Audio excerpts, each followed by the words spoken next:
Today is January 28th. What was Jesus' 3-year plan?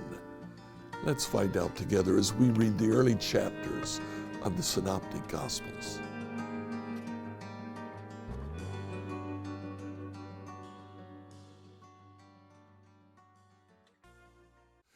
Today, as we read through Jesus' life, I'd like you to read Matthew chapter 4, verses 23 to 25. Mark chapter 2, verse 18 to chapter 3, verse 19. And Luke chapter 5, verse 33 to chapter 6, verse 16. As we read through these chapters, we see three characteristics of Jesus' ministry.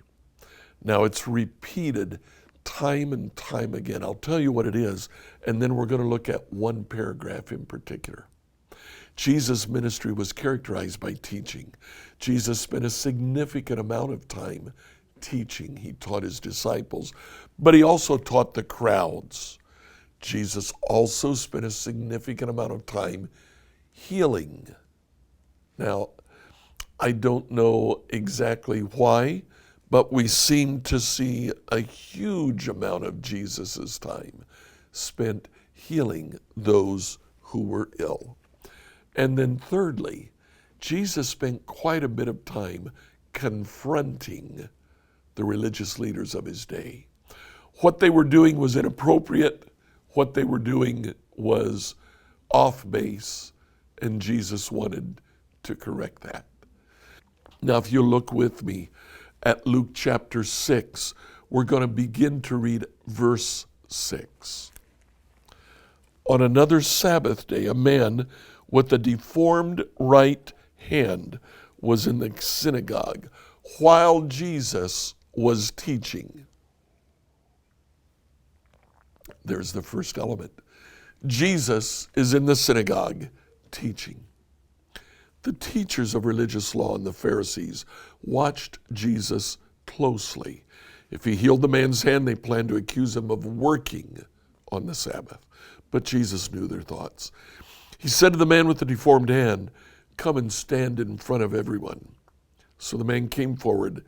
Then Jesus said to his critics, "I have a question for you. Does the law permit good deeds on the Sabbath, or is it a day for doing evil? Is this a day to save life or to destroy it?" Confrontation. Jesus understood what it was that the religious leaders were trying to do. And so he draws attention to it. He puts it out in the open for everybody to see.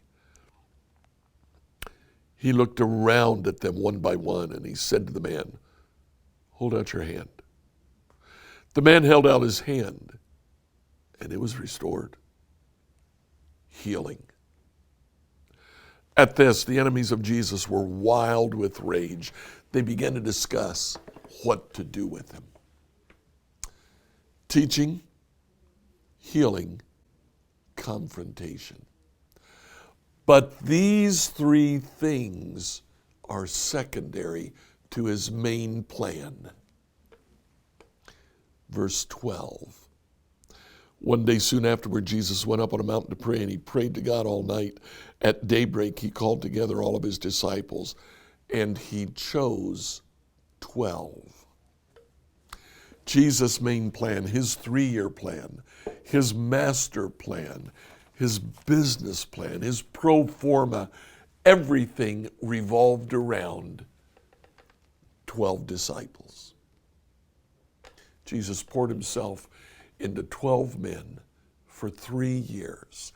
At the end of the time he left them behind, they were absolutely convinced that they were not prepared. But Jesus had done his job well. And as a result, today, we have billions on the earth who call themselves Christians. We can all trace our spiritual lineage back to these 12. Who are your disciples today? Is there someone that you are pouring your life into, that was Jesus's plan. Make it yours as well. Like, follow, and subscribe to this devotional on whatever platform you used to listen to it.